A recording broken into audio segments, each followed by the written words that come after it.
but I also want to say that it's not, that it's not entirely bleak. You are students who've taken an initiative to host a writer talk series like this, right? So if there is enough, no, but I also want to say that it's not, that it's not entirely bleak. You are students who've taken an initiative to host a writer talk series like this, right? So it's playing if somewhere. There is enough, no, but I also want to say that it's not. I think IT has to come in and sort this out. Anindita, just been streaming. It's streaming on YouTube simultaneously, so I think there's been a glitch. I think someone from IT is just working on it, and they may have accidentally. I think IT has to come in and sort this out. Anindita, just. No, I'm so sorry. Okay, I think we are. No, I think now we can. Yes, Anindita, do carry on. Is this fine? Okay. No, so I'm saying that there is room for things to change. And, just like you students have come together to organize something like this, I think if there is enough of a community building, if writers come together, there is a way to change. There's a way to change the way things work. So I hope your professor also agrees that it's not entirely bleak, but realistically, it's good to have something else in mind. If you want to publish your novel, it's good to kind of do that as a side gig. When your first book is out and once you actually sell abroad, it can become sustainable. You can then call yourself a full-time author, because then the money you make is kind of, commiserate to the years and the work that you've put in.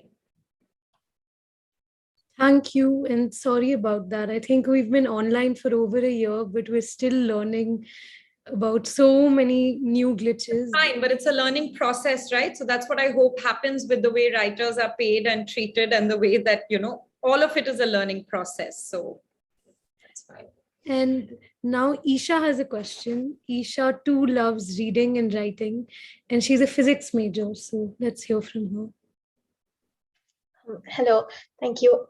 So I also found the book really fascinating, and I had a question about the relationship of the story with the title. So of course, the book has a very fascinating relationship with light and illumination.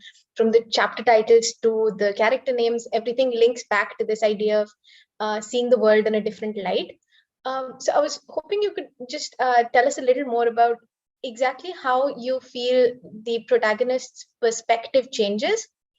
Perhaps even the world that they live in sort of, its illumination changes, and the way that they start looking at things differently, and perhaps the way that the world starts looking at things a little differently by the end of the book. Right. So Isha, the book, as you mentioned, has a lunar scheme. The chapter titles are moon phases. The women in the book are named after the moon and stars, and the men are named after the sun. So I think it kind of started off simply with the lunar scheme, the idea of, we think of the sun as the center of it is the center of the solar system. I don't want to question science. You're a physics student right now. So, the sun is the center of the solar system, and we've always thought of the moon as kind of reflecting the sun's light. And I just wanted to play with that trope, of men and women. In a lot of Indian, because Tara was studying, my protagonist Tara studies Sanskrit poetry, and in a lot of Sanskrit poetry, women are compared to the moon's beauty. So that's long been a kind of in Indian culture and literature a trope. So it started off with a lunar scheme, simply to say that the moon can emerge out and have its own light, and the idea of a harsh light and a gentle light, and the sun's light kind of overpowering the moon's light. It started off that way, but the more that I was getting into this kind of lunar scheme, I think it kind of broadened into just the metaphor of light. And a lot of literature, right, from the Upanishads to Rumi to Audre Lorde speaks about the quality of light, which is something that Shashi then kind of speaks about in the book as well. A lot of historic literature, canonical literature, our epics have kind of played with this metaphor of light. And I think the metaphor of light is kind of, it's universal, Western, Eastern, poetry and kind of mythology and even liturgical texts, right, have spoken about light. So then this kind of metaphor of light became quite strong. When you think more and more about it, light is what reveals, the absence of light is what conceals, the idea of light and shadow. So the blurb of the book, I think that's what you're referring to, also says that when the light shifts, you see the world differently. I think it's the idea that Roby, the kind of principal male patriarch, whose wife and daughter are, the protagonists of the book. Roby also means sun. So like I said, all the men are named various names of the sun. Amitabh is splendor of 1,000 suns. So Roby dies on page 1 or 2 of the book, based on what format you're reading it in. And so the idea is that when the sun goes away, the sun is removed from the solar system, then, you need to find other sources of light. And that is how the women kind of realize or see their own light. Because if you have, a diya in a room and a very bright electric bulb, you will never see the light of the diya as well. If you switch off the electric light, you will see the diya. So I guess that's where I was going with removing the sun. So you're shifting the source of light to the women, and hence you're perceiving the world in a different way. Thank you.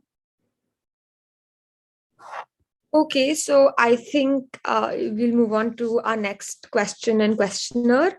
So I'm going to invite Anika Pandey, who's a freshman at Ashoka.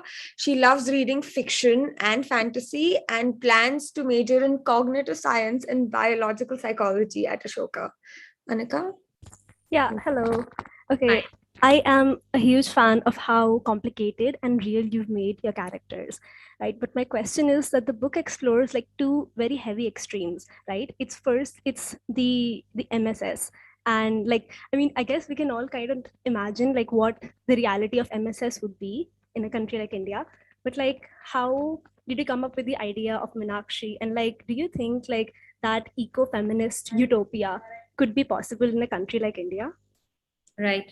Very interesting question. As I mentioned earlier about kind of being non-judgmental in fiction, I also believe that fiction, or any fiction that I have really liked, doesn't have a single moral conclusion. So I think that it's the role of fiction to take you to a place, maybe hold your hand as a reader and take you to 18th century Russia, or take you to, present day Cuba, or wherever, take you to a home where there's domestic violence, or, take you to Mediterranean Italy, but then leave you there and let you form your own interaction with the place. So I feel similarly about a kind of a moral takeaway as well.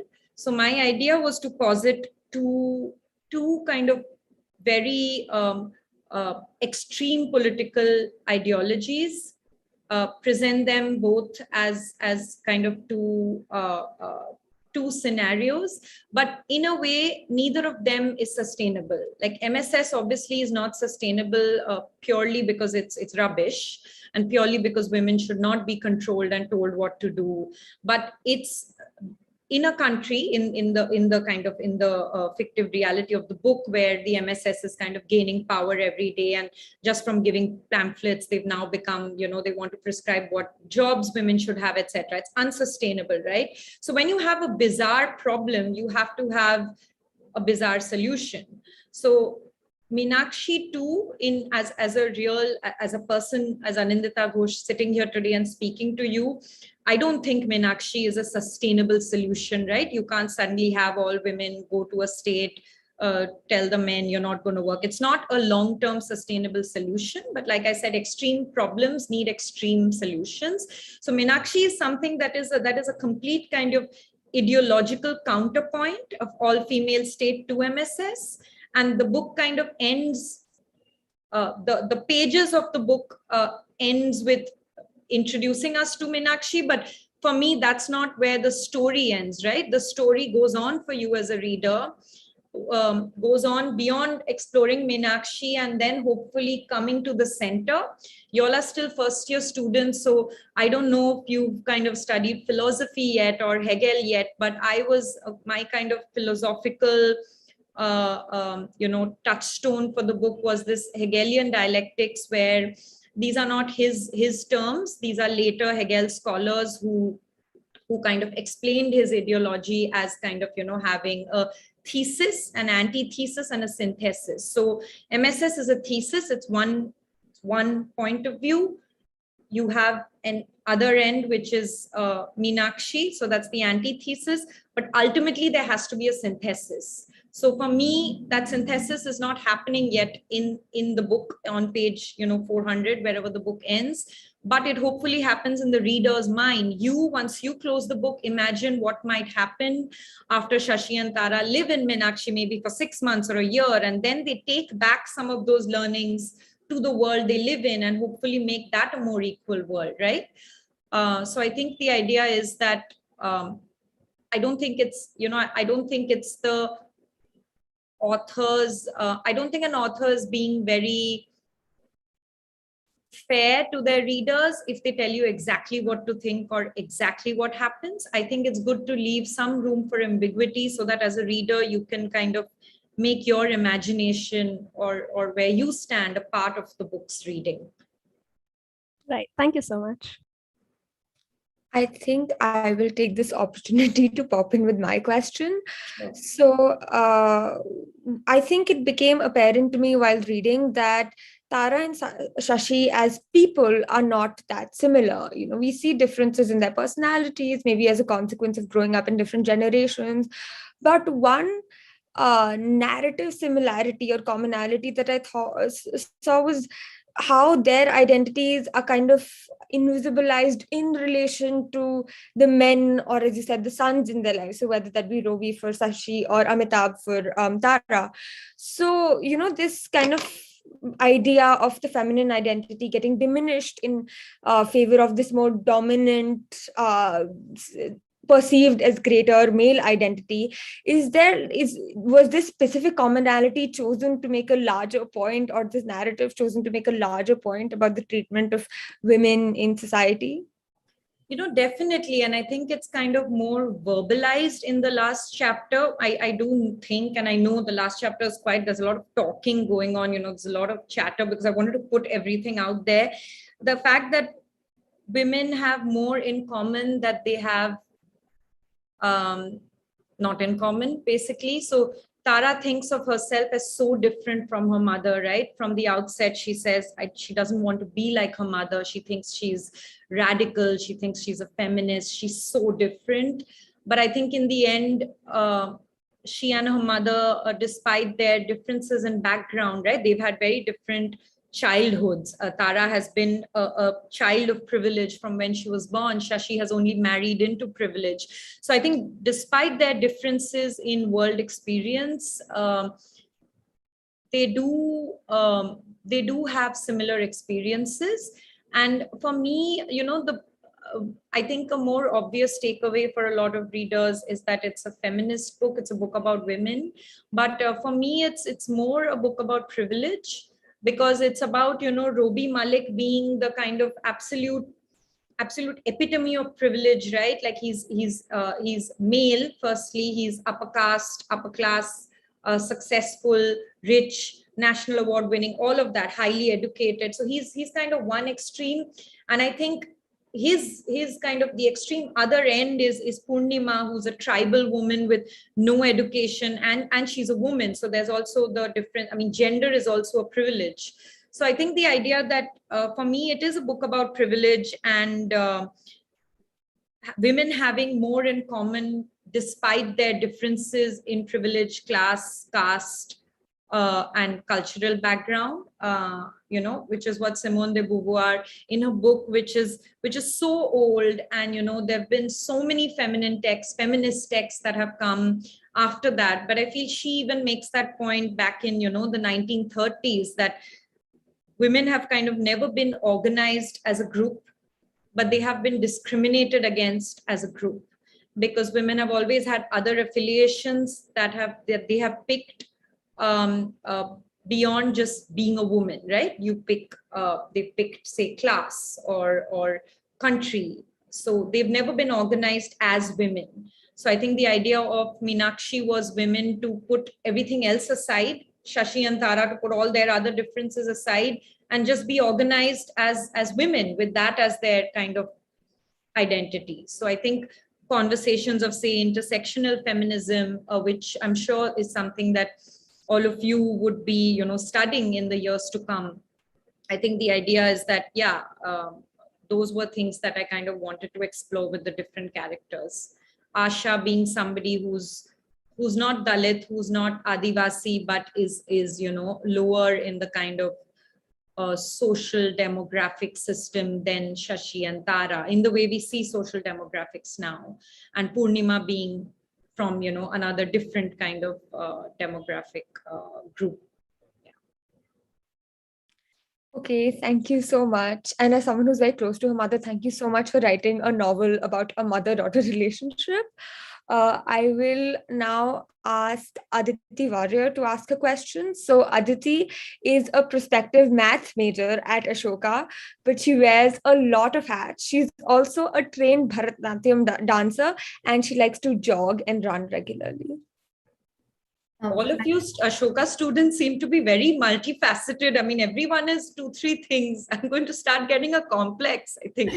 Devapriya, I don't know what you feel, but I think these students are, all very, very talented. So yeah, firstly, Absolutely. Hi. I loved your book as well. I read it in one day, and I just wanted to say that the Mint Lounge was my favorite paper for the longest time. So my question is, the household into which Shashi married, yes, had a lot of privilege, but it also functioned somewhere in between tradition and modernity, right? And there were aspects that even Shashi carried forward in her mind. And when Tara chose to study Sanskrit, despite being modern in every other way and saying, I don't want to be like my mother, I think her family was a little bit disappointed because she was expected to move abroad and to study philosophy or become an architect. So was it regardless of whether they knew that they were doing it or not, did both Shashi and Robi want something more for their daughter, something better, even if they weren't exactly aware that what they had wasn't enough? Because only after Robi died did Shashi realize that, hey, I want to do something with my own life. But did she inherently want something better for her daughter, regardless of whether she knew it or not? Right. So I think what Shashi wants for her daughter, or even what Robi wants for his daughter, right, is such a factor of what's considered cool and what's considered progressive. They are rich and they can afford to send their children abroad. I'm sure all of Robi's friends' children study, economics at St. Stephen's, or, maybe they go to Ashoka University. So that's, or, study psychology, which are considered, things that maybe they can get kind of more high profile jobs right after, right? Not in academia, say. So I think what they wanted for their daughter is really just a factor of being part of a very South Delhi exhibitionist kind of society where it's about what car you're driving or which Ivy League college your children are in. So I don't really have any way of knowing what they actually wanted, but I can speak more from Tara's point of view. I think her choice to study Sanskrit is in some way an act of rebellion. You might know people like Tara. I certainly do and did. Is that she has this rebellion in her. She wants to be different. She wants to prove herself. But that rebellion is not always expressed for the right cause or in the right way. I think you might not want to get married, but protesting against your brother's marriage, as Tara did, and making a whole embarrassing deal out of it is not being a very good human being. That's certainly not being a good feminist.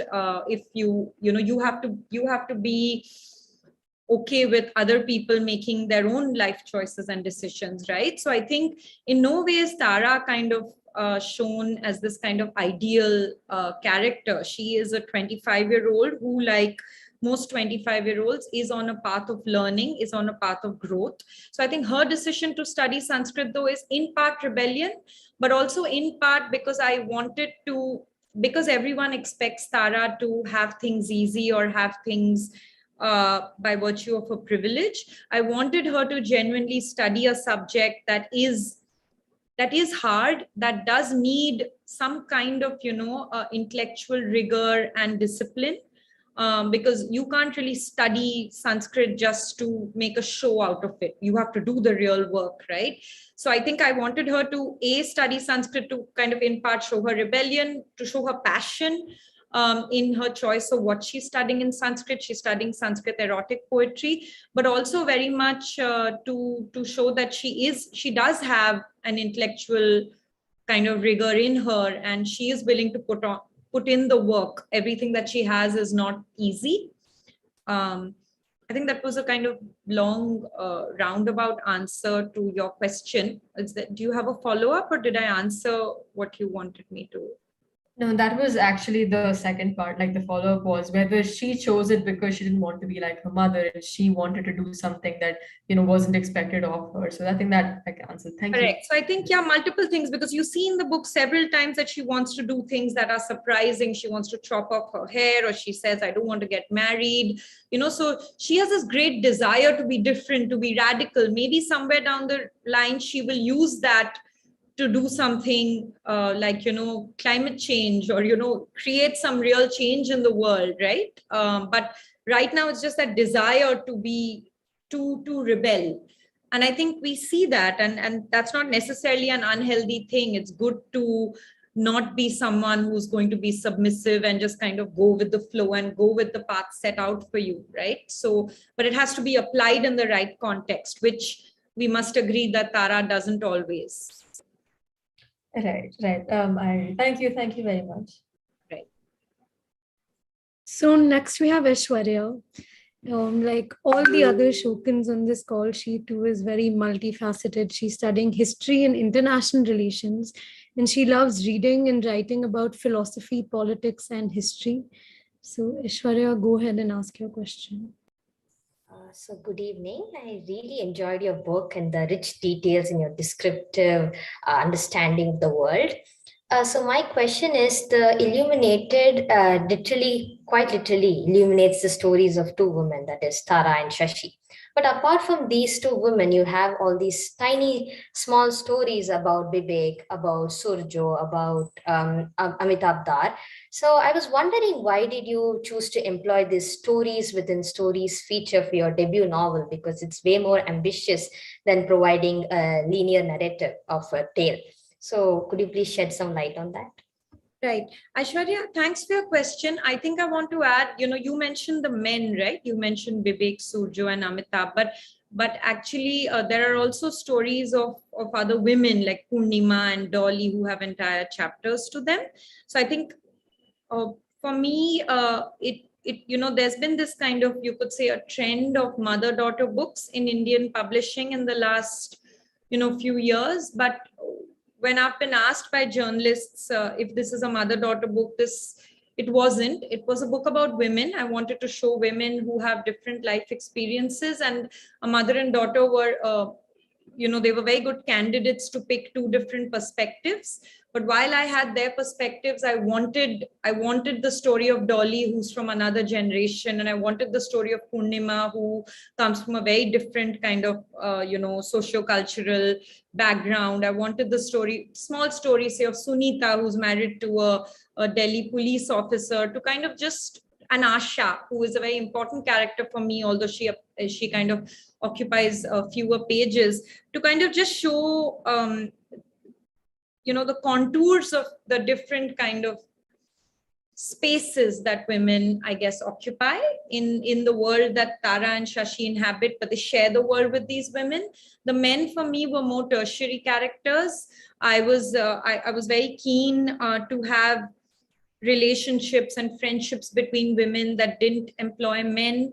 I was keen to have non-sexual friendships between men and women, such as Bibek and Shashi, because I feel that often in stories, whether it's shows we watch on Netflix and in books, we see very little of male-female platonic friendship. When there's a man, there's always somehow, then they end up falling in love. So I think these various characters were there to, to show different contours of the central characters. Because, Aishwarya, we don't inhabit the world just by ourselves, right? There are different people who come into the mix and might cause us to think in different ways. Bibek is for me a kind of philosophical, cornerstone in the book. He makes Shashi think in certain ways. Tashi, the man in Dharamshala that Tara meets, also has such a different life view that speaking to him makes Tara think of her kind of life actions. Meeting Noor in Dharamshala is also a very interesting. Noor is a queer character, so that's a very interesting dynamic for Tara as well. So I think all of these characters were there to, like when you're cooking khichdi, you do have to, it's rice and dal, but you do have to put in other things, right? Otherwise, it won't be a very good meal. So I guess that's why they are there, to make your khichdi more interesting. Thank you. Okay, so our next questioner, I think, takes the cap in being wearing multiple caps. So it's Tanisha, whose hobbies include reading and writing nonfiction, basketball, aerial Pilates, and dancing. She currently intends to major in psychology at Ashoka. Thank you, Partvi. I really loved your book. It was, after all, like others, I also finished it in a few days, and it was great to read it after all the heavy academic reading that we have. So my question was that Shashi has been portrayed to be career driven, yet she attaches her identity to that of her husband. What is the purpose of showing the conflict in Shashi's character? Right.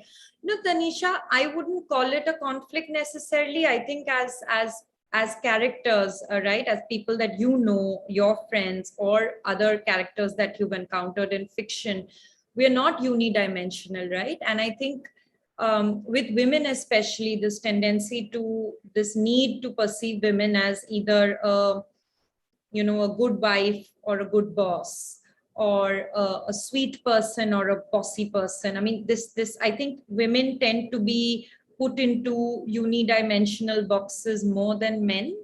Even as a writer, right? Say, for instance, when I speak to my other female writer friends, we speak so much about perception and, if you become a best-selling author, then do people take you less seriously? Or, if you dress a certain way, do people think you're stupid? Things like that. I think women worry a lot about the labels that are put on them. So I think with Shashi, I think the idea is to show that she contains multitudes, specifically that a Hegelian scholar is also really, really interested in Rajesh Khanna and Bollywood film gossip, right? That was very important to me, because, and she's as passionate about both. So she is a good mother. I think through the book, we do realize that she genuinely devoted, and she likes the domestic.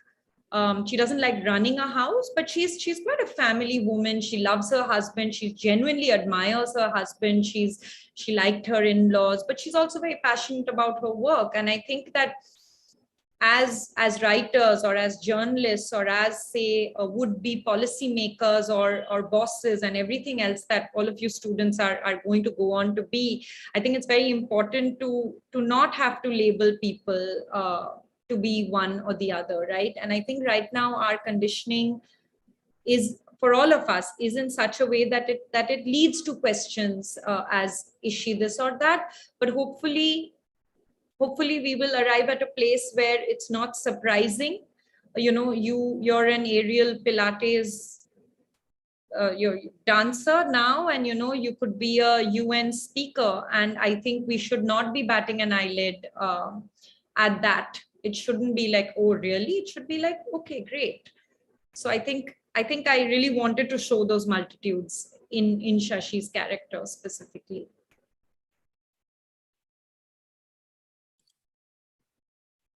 Now we have Aditi Batla. Aditi, why don't you go ahead and ask your question? Okay. Hello, Ms. Ghosh. First of all, many, many congratulations on your first novel. It was an absolute delight reading it. Also, I am sort of hoping that since you're somebody who's been in the writing business for so long, you could help me out with a personal crisis, which is how to write. And because I think I am sort of a writer, and I think I do have a couple of worthy ideas which can maybe be converted into at least a short story. But whenever I try to sit down and write, the process is so hectic and whatever I produce is so pathetic that I can't do it. So I was sort of hoping that you could tell me, how do you transform a rudimentary, this basic idea that you have, like yours was about women and different lights and seeing them and how their life transforms. But then how do you convert that rudimentary idea into a storyline with additional characters and subplots, and how do you chalk that out? Like, do you also use some mind maps or something? How do you strategize it? Or is it just purely pouring your heart out, or is there a scientific approach to it? Right. But Aditi, why do you think your writing is pathetic? Has somebody told you that? Because you're in a writing program now, right? So you'll have professors kind of grading your writing papers in this class that you're taking. Have they written, Aditi, this is pathetic? Like, why do you think it's pathetic? Absolutely not. No, I think specifically when it comes to writing novels or fiction, that is where I go extremely awry. Otherwise, the academic writing is quite decent. But I am also a very self-critical person, so I call myself pathetic in that way. Professors are very kind here. They don't say that to your face. I'm sure. So, Aditi, but novel writing is, I mean, that would be like a child who has just learned to walk saying, I'm going to run the marathon, right? So I think you have to think about writing and writing what you like writing and writing as much as you can as a start before thinking of novels. Coming back to what we were speaking about at the beginning of the session as to why become a writer or why you write. I think writers write because they want to write.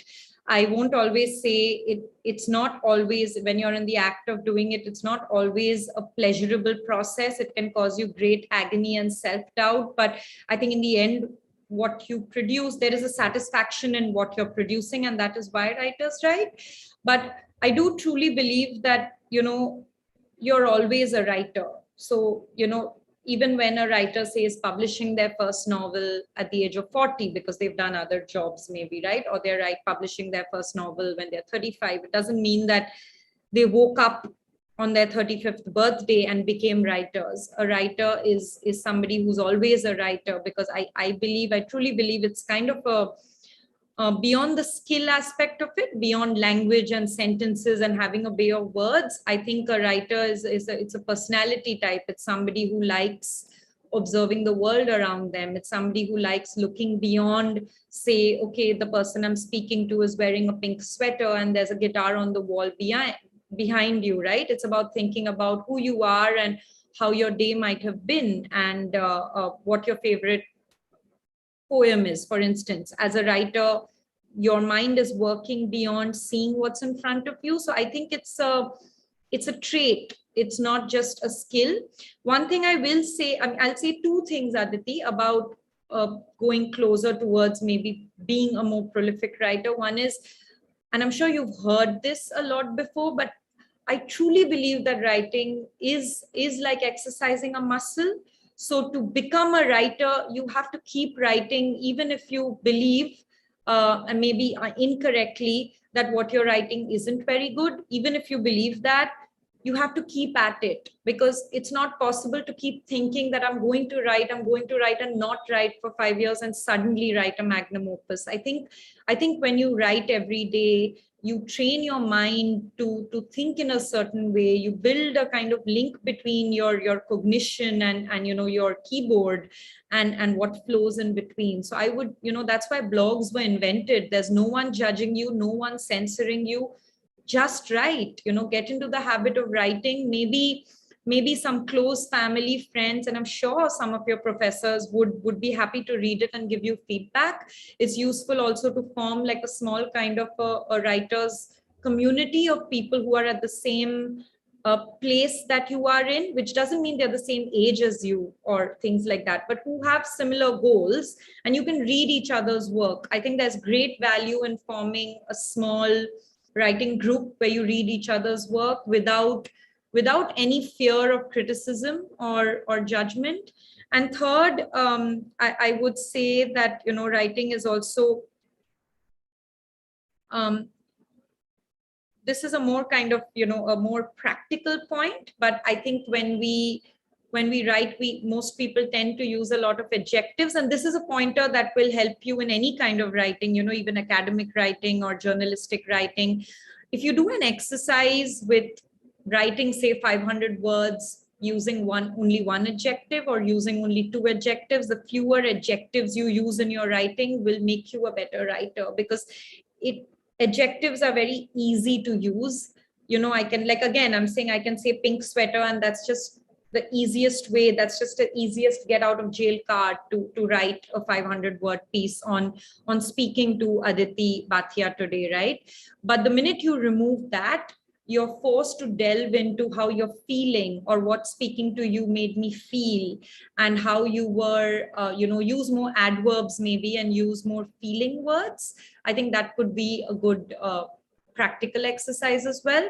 I know I said I'll say two things, but I have another thing to say, is that for me, I also realized that novel writing specifically, which is a stage that we'll get to later, was not so much about perfect sentences or being very good with language. I mean, of course, all of that is important, but writing a novel is a lot about plotting and strategy, and it's quite mathematical in that sense. It's not a factor of just pouring your heart out, as you said. If you just poured your heart out, I don't think any editor in a publishing house would be very happy, because they would have, all of us have a lot of heart, so they would just have 10,000 pages of emotions.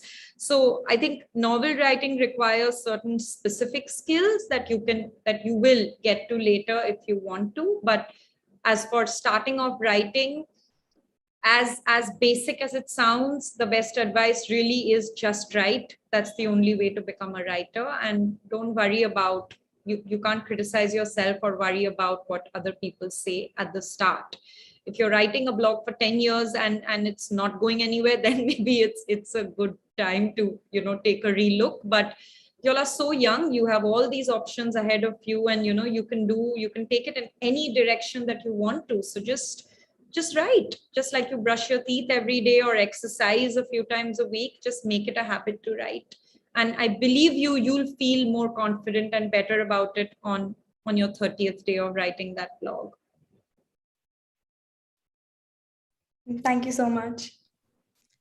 Okay, so we're nearly at time, and we have one last question from Sudhanshu Suman, who is a literature enthusiast and not. This is the first literature enthusiast that we've got. Everybody's been a maths or a psychology student so far. So a lot of pressure on your colleague now. Yeah, so while reading the book, I came across this line wherein you were talking about Anais Nin. And as you said, that there's a bit of erotic undertone whenever you're talking about the character. So I just wanted to know how much Anais Nin has shaped your writing or that character, like the one who is like studying Sanskrit poetics and all.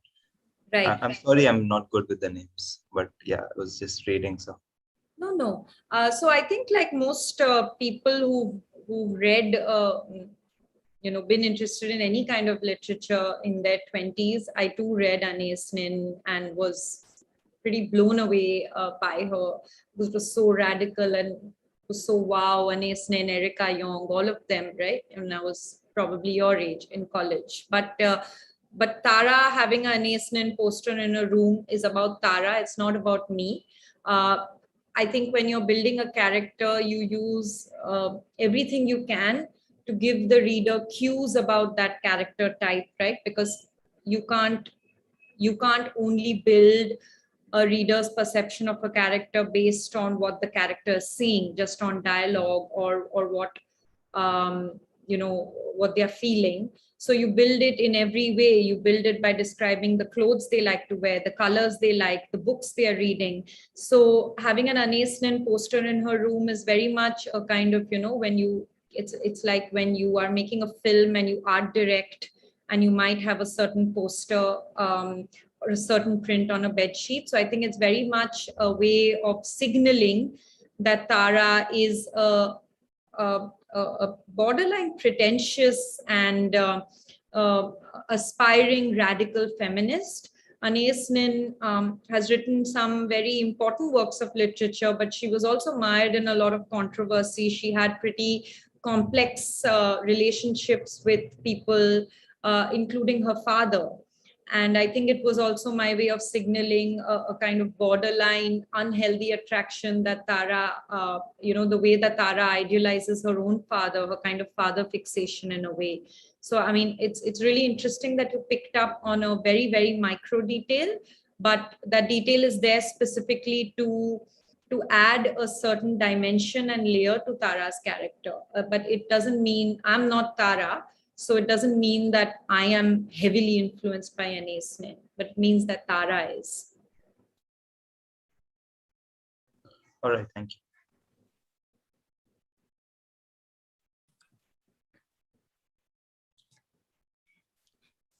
I think, do we have any more questions? Anyone? One, I think we have time for one last question. Okay. If not, Anindita, on behalf of the undergraduate writing program and track changes and all of us here, thank you so much for taking time out for this wonderful session. And I hope you had fun. Oh, I really enjoyed it. I just feel a bit guilty about possibly presenting a very bleak scenario of writing. Guys, writing is great. I'm having a great time. I'm really happy. So it can be good. So I just wanted to be realistic because, it's not a very commercially self-sustaining space. Yeah. But if anything, I mean, there's hope that Ashoka University students, because see, the students in this group today are, you're a mixed group, right? You are people who could go on to be in publishing, you could go on to be CEOs of, publishing houses, of media houses. So I think there's a way to kind of change and make the entire ecosystem for writers a bit more, healthy. So I didn't mean to be really pessimistic. Yeah. Not at all. In fact, Professor here is a good example who, someone who's straddling two worlds. And right now I do feel that's kind of a good space to be in. And Anindita, my colleague Arpita Das, who's a publisher of Yoda Press, and she's done everything, and she also teaches. Arpita, do you want to quickly say something? I am so sorry, Anindita. How are you? It's so lovely to see you. Listen to you. I didn't realize you were on the been so long. Okay. It's been so long. Yeah, no, she was lying low. I was. I've just had a day full of classes and office hours, so I'm exhausted and completely finished. But I had to attend this. I joined a little late, but I actually loved how honest you are, Anindita, when Sudhanshu asked the question about Anais Nin. Having been a publisher who's dealt with authors in book launches for a very long time, I've not come across too many authors who will give away what lies behind. You could have left it as saying cues. These are the cues we give, but to go on to explain the unhealthy father-daughter relationship. I know a lot of authors who would have held on to that information. Maybe I need to get better at this. I should listen to other authors speak. You're the kind of author. I think the fact that also you're speaking to young people, exactly. I think that's also.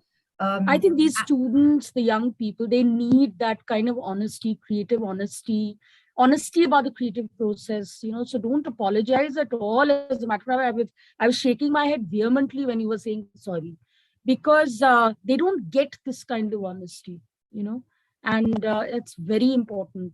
And Sudhanshu, also kudos to you for picking up that detail. Really, he's mentioned once. I think Anais Nin is. I know. I mean, to actually think about.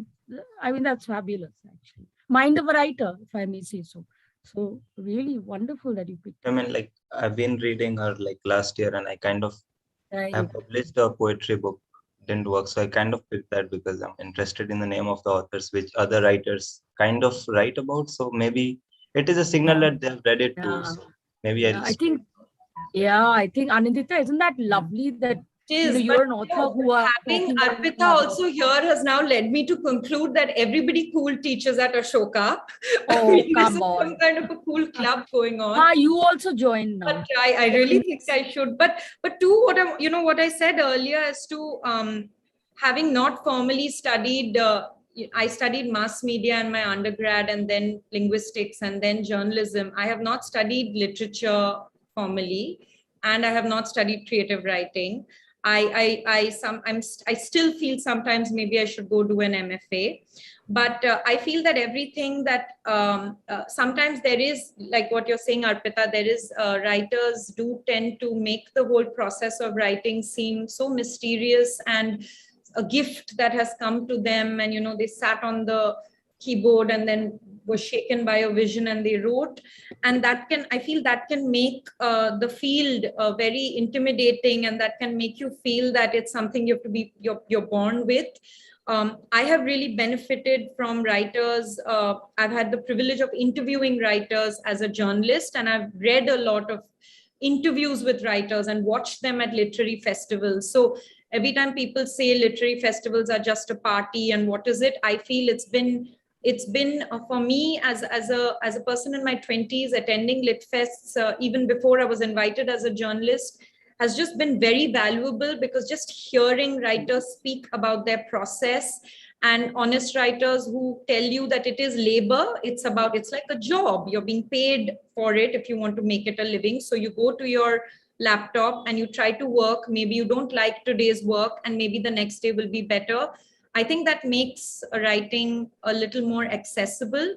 I've enjoyed, if we have time, Devapriya, can I just speak about something about Akhil Sharma for 2 minutes? Of course. Value him as a writer, and something he had written about really touched me in some way. And then he read my book and blurbed my book. So I'm very indebted to him. But he had written a piece in the New Yorker about writing family life. And when I read Family Life, I don't know how many of you have read it here. It's a wonderful book. It won the Folio Prize. When I read it, I loved it. I was very moved by it, but I was very confused about why I liked it, because it wasn't like the other books I liked. I'm a very conventional reader, and I like, say, Coetzee or Julian Barnes and Jhumpa Lahiri and Amitabh Ghosh. I like pretty sentences and nice writing and emotion and language. And Akhil Sharma's book had these kind of truncated sentences and seemed very like, it wasn't like the books I liked, but yet I was so moved by it and I couldn't understand why. And then I read a piece that he had written about craft. It was an interview or a piece in the New Yorker. And he wrote about how he used only 2 senses in writing the book. So Family Life only uses audio and visual. It doesn't have any of the 3 other senses. And I think that kind of creates a unique sensorial world for the book. That's a very difficult thing to achieve as a writer. And I was so grateful that he spoke about that in the book, because I had not thought about writing in that way ever. I had never thought that as a writer, you can control the sensorial worlds of your reader and make your reader crave a certain food item and make your reader think of a memory of tube roses. I had never imagined that these things were possible till Akhil Sharma wrote about that. And I'd written to him after reading that piece. And so I feel that I benefited so much from him being honest about what made his book such a unique experience, that I really feel that it's a writer's duty to be as transparent and honest as possible about writing, because it is a job at the end of the day. And I feel you can get better at it if you try. You can get better at it by reading more and working more. You can get better at it by even editing your book for a whole year. So I think if we demystify the process, it can lead more people and a more broader cross-section of people to writing. And writing a novel is not just about being good in English. It's not about language only. It's about so many other things. So yeah, that's just something I wanted to add. Thank you, Anindita. And thank you, all of you students. They have lots of exams now. We are entering that part of the semester when they've got really busy. So thank you so much for reading Anindita's book. I think that's what enriched today's discussion greatly. And thank you to HarperCollins for also Shabnam from HarperCollins for being such a friend to Track Changes, right? Thank you, Anindita. Once the link is on YouTube, I'm going to share it with you. Thank you, and really lovely questions from all of you. And I really wish you all the best in, whatever kind of writing you choose to do, whatever you end up doing, whether, even if you're a lawyer or a publisher or a teacher, I think writing can kind of enrich you, and an interest in writing can enrich you in so many different ways. So I hope this entire series of author sessions has been good for you, I assume. I wish I could attend all of them. So, yeah.